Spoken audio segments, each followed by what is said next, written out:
Presiden ke-7 Republik Indonesia Joko Widodo memulai safari politiknya bersama PSI. Sementara itu Wakil Presiden Gibran Rakabuming gencar melakukan kunjungan kerja ke daerah-daerah dan yang terbaru mengajak sejumlah mahasiswa untuk meninjau program MBG di NTT serta berkunjung ke Papua, saudara. Apakah kegiatan yang dilakukan dua tokoh politik ini saling berkaitan? Apakah ini upaya untuk mengumpulkan dukungan untuk mengarungi Pilpres 2029 maupun Pileg 2029? Kita akan membahasnya bersama dengan sejumlah narasumber yang sudah hadir melalui sambungan Zoom, saudara.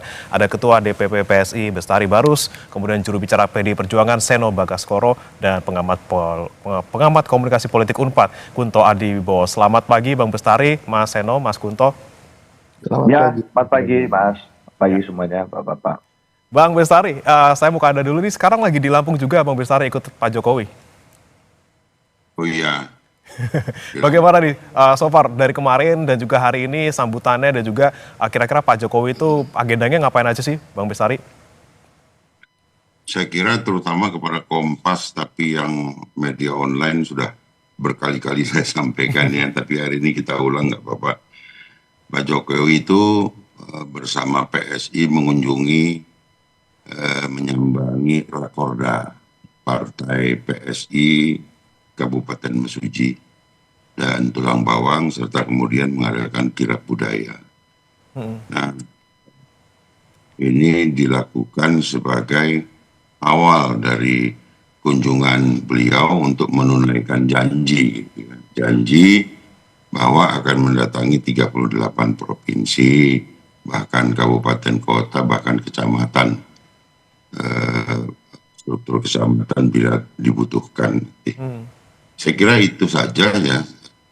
Agendanya hari kemarin adalah agenda partai dan satu agenda jumpa masyarakat yang mengundang itu dengan mengadakan kirab gitu di wilayah Tulang Bawang. Oke, Bang Bestari, kalau untuk kunjungan ini sendiri, ini kan juga sudah berkali-kali mungkin disampaikan juga oleh Pak Jokowi dan juga Bang Bestari sendiri. Sebenarnya hanya untuk menyapa relawan saja atau sekaligus ini Bang Bestari untuk 2029, baik untuk parlemen maupun juga untuk Pilpres nanti? Ya,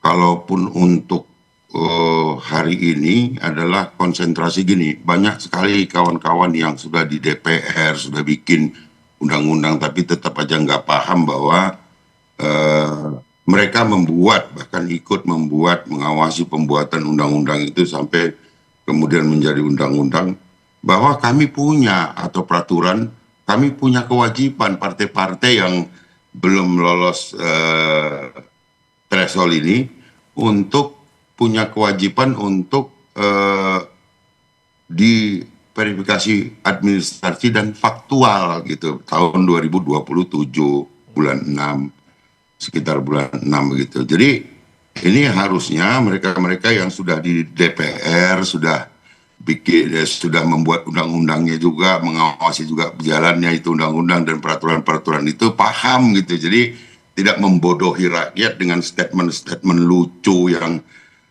seperti itu. Jadi murni tujuan hari ini adalah konsolidasi organisasi, dan kalaupun ada hal-hal lain di sana seperti menyapa masyarakat, ya itu sah-sah saja. Bukankah berkumpul bersarikat itu dilindungi undang-undang, dan mereka yang sudah di DPR juga yang bikin gitu. Jadi mereka bikin undang-undang, mereka sendiri yang repot dengan undang-undang itu karena tidak mungkin mereka tidak bisa melakukan hal yang sama karena takut pakewuh gitu loh. Padahal yang nyata adalah bahkan mereka turun ke masyarakat mengkampanyekan partainya mulai dari selesai pemilu itu dengan model reses memakai uang negara. Ini kan yang perlu diketahui oleh masyarakat juga. Saya kira itu.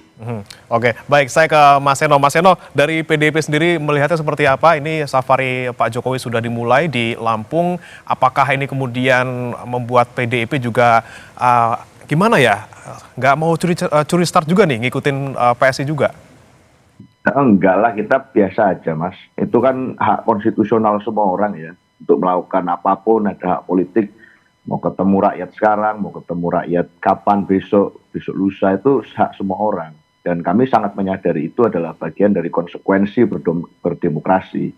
Justru kalau kita bicara PD Perjuangan, kami sendiri makin solid kok hari ini. Makin banyak orang yang bergabung dengan kami, anak-anak muda bergabung, dan kami sedang sibuk mengkonsolidasi itu di banyak tempat gitu. Justru kalau bicara apa ada partai-partai yang harusnya waspada itu bukan kami.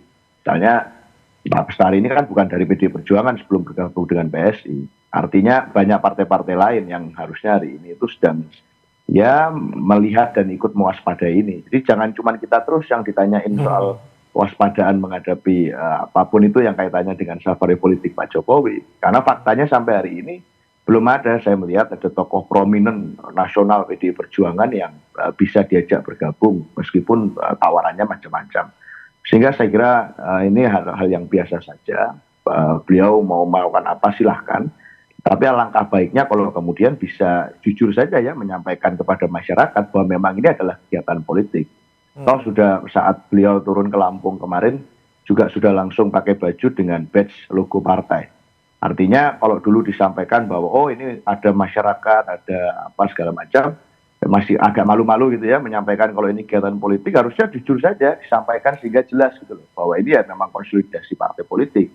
Kepentingan konsolidasi ya ending poinnya adalah 2029 dan 2029 ya pemilu gitu. Bahwa kemudian hari ini ada banyak isu politik yang menarik untuk ditanggapi, tentu masyarakat menunggu bahwa bagaimana gagasan dari Pak Jokowi soal ini.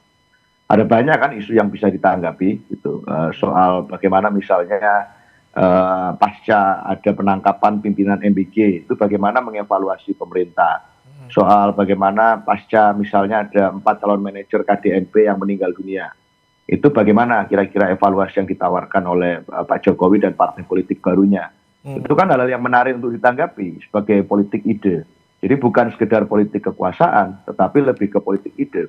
Bagaimana misalnya kalau bicara beban fiskal, bagaimana konteks IKN hari ini yang statusnya itu hari ini masih ya kita masih abu-abu sekali melihatnya. Apakah memang akan betul itu akan bisa diteruskan total oleh pemerintahan hari ini atau bagaimana?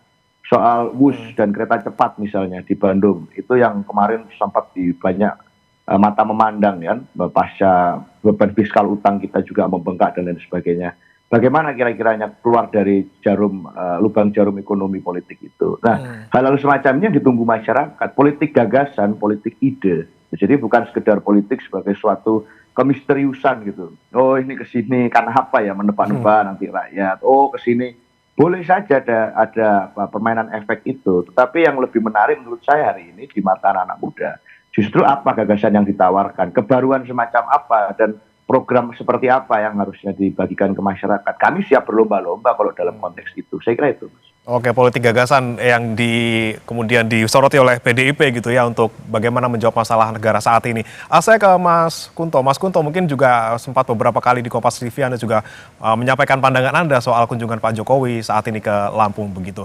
Anda melihatnya ini memang lagi-lagi apakah curi start untuk 2029 dan ini juga lagi bareng-bareng juga nih paling tidak hampir dalam waktu bersamaan. Mas Gibran juga lagi ke daerah. Ada hubungannya nggak sih, Mas? Ya, kalau ada hubungannya pasti ada hubungannya, Mas. Tapi kan sekali lagi tadi Pak Bestari Baru sudah mengatakan bahwa Pak Jokowi itu urgensinya verifikasi faktual, makanya perlu mengkonsolidasikan kader-kader PSI di daerah, gitu kan. Dan memang itu sangat urgent sih, Mas, kalau verifikasi faktual. Walaupun kan PSI sudah 2 kali ya ikut pemilu dan lolos verifikasi faktual. Harusnya yang ketiga ini bukan sesuatu yang sangat sulit dilakukan oleh PSI karena punya track record ikut pemilu 2 kali gitu. Dan kalau dengan Mas Gibran kan konteksnya mungkin lain ya, Mas ya. Pak Jokowi dan Mas Kaisang lebih fokus ke PSI gitu kan. Makanya begitu mendarat langsung dari Solo pun sudah pakai baju PSI gitu kan. Dan secara terbuka menghadiri Rakorda ya Pak ya, di Pak Bestari ya, di Mesuji ya, dan di beberapa daerah di Lampung yang itu jelas adalah kegiatan partai politik gitu kan. Itu jelas gitu.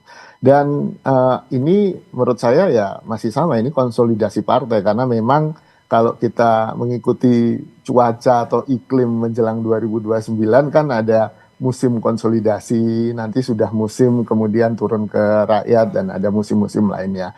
Nah, ini mungkin Pak Jokowi sekaligus saja, sekaligus konsolidasi, sekaligus menggait relawan, sekaligus ketemu dengan rakyat karena memang kekuatan Pak Jokowi mau tidak mau harus diakui beliau adalah people person gitu kan.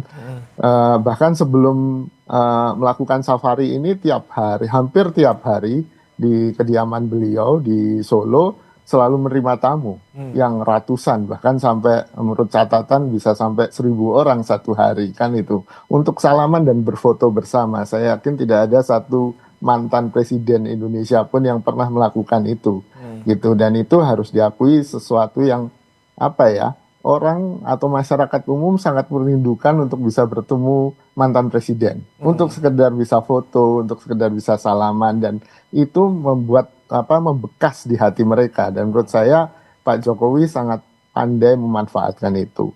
Mas Gibran di lain sisi punya problem elit istana kan Mas gitu, bahwa selama ini peran Mas Gibran seakan-akan diisolir gitu, tidak punya peran yang sangat penting dalam pemerintahan, sehingga akhirnya Mas Gibran dengan segala keterbatasannya itu membuat semacam, ya ini kan juga warisan dari Pak Jokowi ya, kemampuan dia untuk bertemu langsung, belusukan, itu yang kemudian dipakai karena asosiasi bahwa Gibran adalah putra Pak Jokowi dan putra Pak Jokowi itu juga harusnya pandai belusukan, itu juga dipakai sebagai sebuah modal politik menjelang 2029.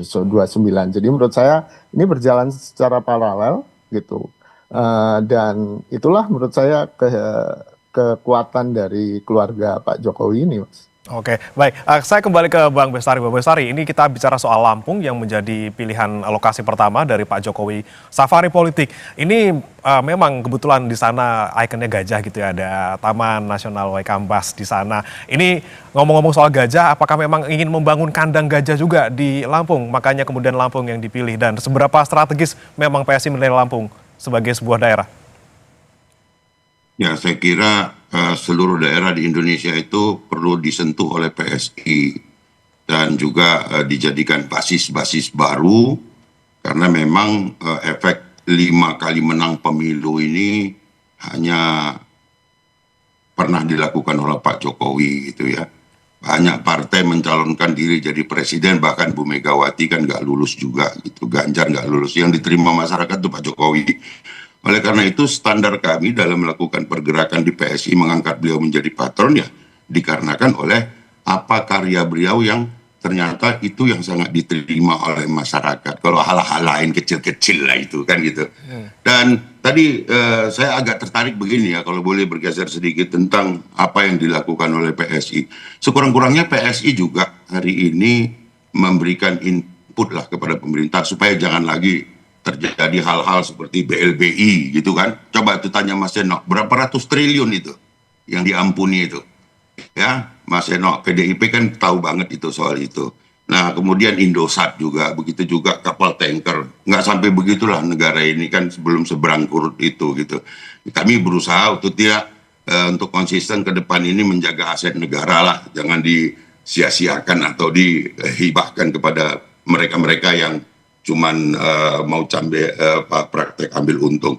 Nah, terkait juga dengan bagaimana cara berpartai, ya PDIP nggak usah ngajarin partai-partai lain, biarin saja PDIP dengan jalannya sendiri, kami dengan cara kami. Jangan kemudian merasa harus membuat standar, harus seperti ini, harus seperti itu. Tidak juga seperti itu. Kami tentu akan bertanya, apa memang yang sudah dibuat PDIP selama ini? Selain protes-protes dan lain sebagainya, kan begitu.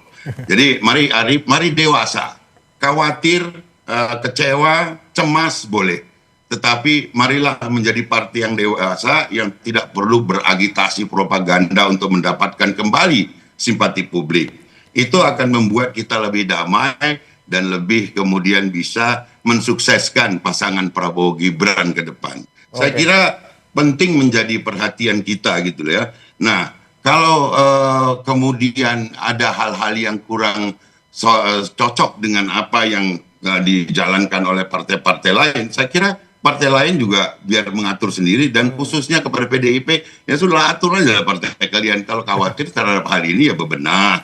ya kan? Ikut juga turun ke bawah. Tapi kan memang sudah turun, tapi menggunakan anggaran rakyat dalam bentuk reses dan sebagainya. Oke. Saya kira Ya. mari kita sama-sama bijak di dalam menyikapi hal-hal yang menjadi privasi bagi partai-partai lain atau organisasi lain. Kita hargai, kita apresiasi. Mana yang kalian tidak suka ya jangan laksanakan. Dan mana yang kami harus laksanakan selama tidak memakai uang negara dan itu berjalan di atas undang-undang, ya nggak usah juga banyak komentar yang nggak berguna gitu menurut saya. Terima Oke, kasih. baik.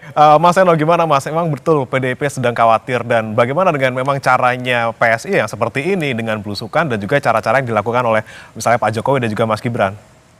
Iya, simpel saja Mas. Saya harus mengklarifikasi beberapa hal ya. Yang pertama-tama yang pasti adalah Pak Jokowi jadi presiden itu 2 periode juga karena PDI Perjuangan. Maka tolong jangan dilupakan itu oleh teman-teman di PSI atau yang di mana-mana.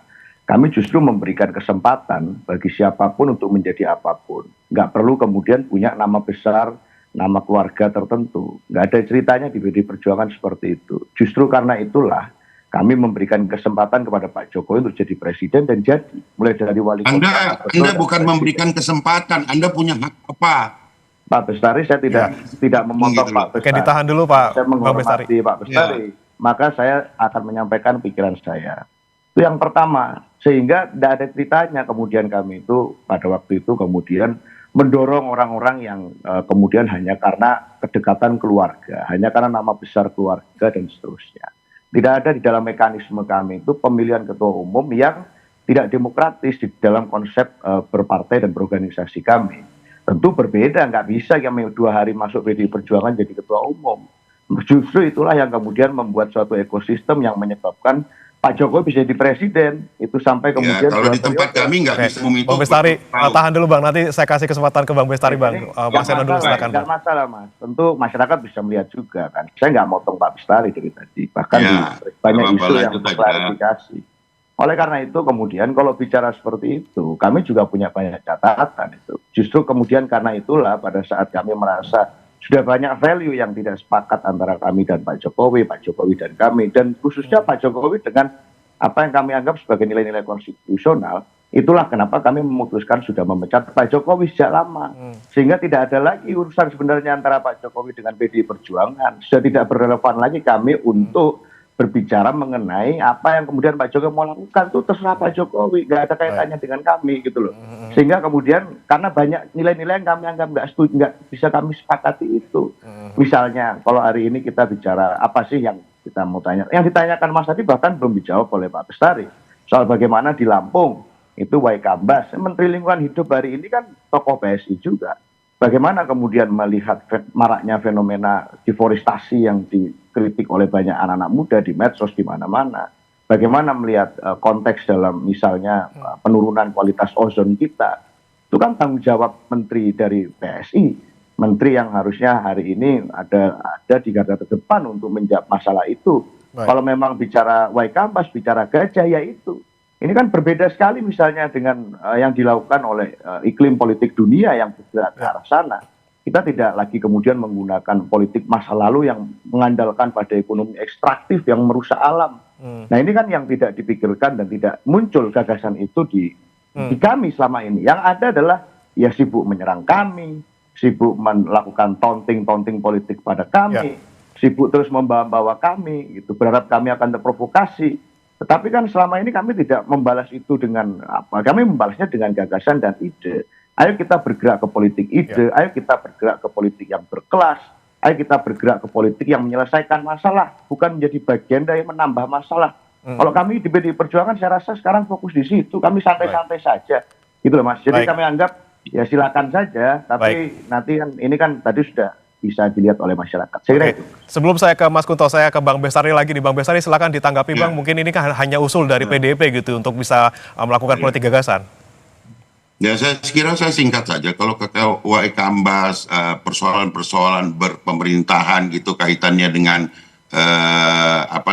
katakanlah pekerjaan para kementerian, tentu harusnya PDIP ini lebih paham gitu. Karena mereka yang ada di dewan sana berkomunikasi gitu. Tapi kok melempar kepada masyarakat gitu, seakan-akan sudah menyerah dengan keadaannya, kemudian melemparkan ini menjadi isu masyarakat yang belum tentu valid gitu ya. Tapi itu pun nggak apa-apa lah kalau memang cuma tinggal segitu yang ada, ya sudah, asal berguna saja bagi manfaat dan bermanfaat bagi masyarakat ke depan, ya terima saja PDIP ini apa adanya, kan begitu ya. Nah kemudian kalau soal Waikambas dan kebetulan tadi kok ada sepertinya getar yang nyampe gitu ya. Memang kita ini lagi persiapan mau perjalanan ke Waikambas juga gitu. Dan kita mau melihat ada apa di sana. Di sana nanti akan ada beberapa kegiatan ya, penerimaan gelar bahkan kehormatan dari Waikambas gitu. Nanti kita coba lihat apa yang disampaikan PDIP ini, apakah benar ada di sana seperti itu ya, ketimbang ngomongnya di udara begini tapi di DPR tidak bicara apa-apa. Seharusnya itu yang lebih dipertajam ya Mas Eno, partainya lebih matang, lebih dewasa lagi menghadapi persoalan bangsa. Saya kira itu. Baik. Saya ke Mas Kunto. Mas Kunto, Anda melihat tadi pernyataan dari Mas Eno maupun Bang Bestari, ini sebenarnya cara-cara politik seperti apa sih yang saat ini masih efektif gitu untuk masyarakat, terutama di kondisi negara yang sedang seperti ini gitu ya. Lagi-lagi apakah hanya dengan belusukan-belusukan saja, dengan konsolidasi, dengan menyapa masyarakat, atau ya tadi dengan caranya PDIP dengan menyampaikan gagasan politik yang mungkin bisa memberikan solusi buat negara? Kalau di elektoral kan secara sederhana ada dua hal ya Mas ya. Yang pertama adalah persuasi, dan itu dilakukan dengan kampanye, dengan belusukan, dengan adu gagasan atau adu ide gitu. Dan yang kedua adalah mobilisasi. Mobilisasi itu membuat orang yang sudah terpikat hatinya pada partai atau calon tertentu untuk mau datang ke TPS dan benar-benar menyoblos orang itu. Nah ini kan dua hal ini yang sekarang sedang dikerjakan, tentu yang persuasi ini gitu kan, yang komunikasi politik yang lebih ke persuasif. Dan menurut saya ada banyak strategi, ada banyak taktik untuk persuasi. Salah satunya kan dilakukan oleh Pak Jokowi dan PSI ini untuk kemudian turun pertama kali, karena dalam komunikasi politik dan komunikasi pada umumnya ada yang namanya primacy effect. Primacy effect itu atau efek yang dimana pesan pertama lah yang akan diingat oleh orang gitu. Dan ini kan berlomba-lomba kan untuk jadi yang pertama supaya lebih diingat. Cuma kalau waktunya lama gitu kan, sampai 2029 kan masih ada ya 2,5-3 tahun lagi. Ini yang perlu kemudian terus diisi terus gitu, nggak cukup yang pertama saja, tapi terus diisi supaya nggak juga dimasuki oleh yang lain kan gitu persuasinya. Dan menurut saya ini masih jadi ya masing-masing ceruk pemilih punya preferensi masing-masing kan Mas. Dan menurut saya mungkin Pak Jokowi dan PSI sudah memetakan bahwa di Lampung karena banyak transmigran, banyak juga pemilih yang sukunya dari Jawa gitu kan, punya kedekatan dan punya preferensi belusukan gitu, melihat calon-calon untuk belusukan itu dianggap lebih pas gitu kan. Beda lagi nanti di Jawa Barat kan kita lihat, saya belum tahu di Jawa Barat akan kemana, karena Jawa Barat juga sangat beragam kan daerahnya. Mungkin Jawa Barat bagian timur akan berbeda dengan Jawa Barat bagian barat dan segala macamnya. Nah itu menurut saya butuh pemetaan yang bagus, dan apa yang dilakukan Pak Jokowi kan salah satu usaha. Partai-partai lain tentu masih punya sistemnya masing-masing dan punya targetnya masing-masing gitu kan.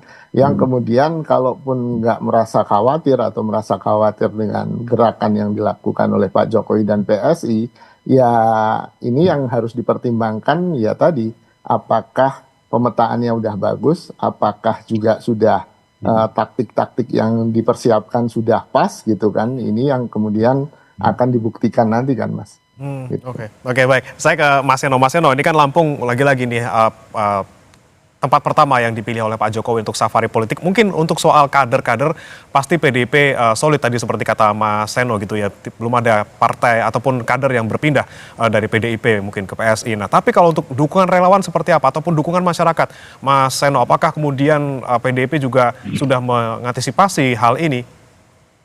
Ya tentu terlalu dini untuk membicarakan itu ya Mas, karena pemilunya kan masih jauh. Yang dalam pikiran kami itu ya pemilu masih jauh. Hari ini fokus kerja untuk rakyat saja di pos masing-masing. Semua yang bisa turun untuk bekerja untuk rakyat turun. Bencana di Sumatera kemarin kami turun sangat aktif dan banyak sekali yang datang ke sana selama berbulan-bulan. Dan kemarin bencana di Sigi itu Bu Risma datang ke sana pertama, salah satu yang pertama datang untuk membantu masyarakat di sana. PDI Perjuangan terus melakukan itu. Nah, sebelum saya lupa juga Mas, saya mau meneruskan ya. Di era Bu Mega itu berbagai kebijakan ekonomi yang dibuat itu dilakukan karena waktu itu kondisi ekonominya tidak mudah. Di pasca Orde Baru terjadi, itu banyak kemudian hutang menumpuk. Bu Mega punya tanggung jawab untuk menyelesaikan itu. Sehingga strategi yang dibuat itu adalah mengikuti relevansi zaman pada waktu itu. Ada perubahan-perubahan situasi, ekonomi dilakukan penyelamatan, dan kemudian hutang kita berhasil diselesaikan. Bu Mega itu salah satu presiden yang berhasil mencicil hutang dengan jumlah yang cukup signifikan. Ini berbeda orientasi kepemimpinan. Kalau di era Pak Jokowi kan menambah hutang. Dan itu kemudian ya biasa saja, artinya memang ada cara pandang yang berbeda soal melihat utang luar negeri. Tapi Bu Mega melakukan itu karena ingin menyelesaikan hutang. Di tengah situasi kita baru melakukan pemulihan ekonomi, kemudian pasca Orde Baru. Itu yang pertama. Sehingga masyarakat juga sudah sangat paham sekarang itu segala macam kanal informasi juga sudah terbuka. Orang sudah melihat bagaimana Bu Mega menjadi champion misalnya melawan deforestasi dan melawan sawit misalnya di era kepemimpinan beliau itu nggak ada alih fungsi lahan yang sedemikian membabi buta, yang melakukan pembalakan, mengubah berbagai fungsi serapan air, itu tidak dilakukan di era Bu Mega. Sehingga kemudian tentu harus ada konsekuensi-konsekuensi yang harus ditanggung dari keberanian itu. Salah satu misalnya keberanian pada saat melawan intervensi asing untuk ikut masuk ke politik dalam negeri. Dalam contoh misalnya menyerahkan warga negara Indonesia kepada pengadilan dari negara lain yang mau melakukan intervensi, itu Bu Mega menolak itu. Sehingga tentu ada intervensi luar biasa. Bu Mega menolak menggunakan bansos, Bu Mega menolak menggunakan perangkat negara untuk kemudian memenangkan pemilu. Bu Mega tidak menggunakan aparat negara, diakui oleh semua tokoh yang ikut pemilu pada waktu itu. Tidak menggunakan aparat. TNI Polri dijaga netralitasnya karena kita paham posisinya yang terhormat di sejarah Republik ini. Itu tidak digunakan untuk mendorong orang untuk memilih calon-calon tertentu. Meskipun Bu Mega incumbent pada waktu itu bisa melakukan pengerahan itu, tidak dilakukan. Ya. Justru karena itulah beliau menjadi negarawan yang kami banggakan. Justru itulah kenapa banyak masyarakat bersimpati pada beliau, karena itu. Bahwa itu punya harga yang harus dibayar secara elektoral. Buat kami itu bukan kekalahan. Itu namanya adalah bukti sejarah.